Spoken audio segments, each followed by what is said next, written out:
Over at Mendiola, Muslims held prayers a few hours before the signing of the agreement in Malacanang.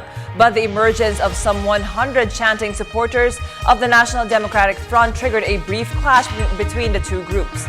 More from Noel Perfecto.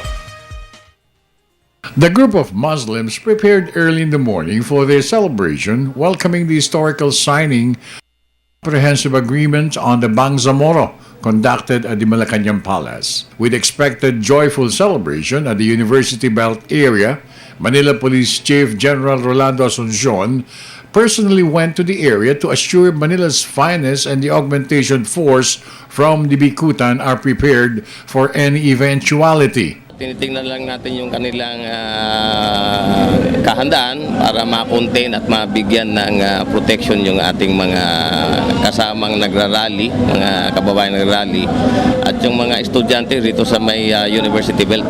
Asuncion also ordered for the security to be posted on vital installations in the city such as the U.S. Embassy, Oil Depot in Pandacan, Malacanang Palace, major malls and churches in the city, and other places frequented by the public. Tingnan rin yung mga convergence areas sa mga vital installations sa kasalukuyan.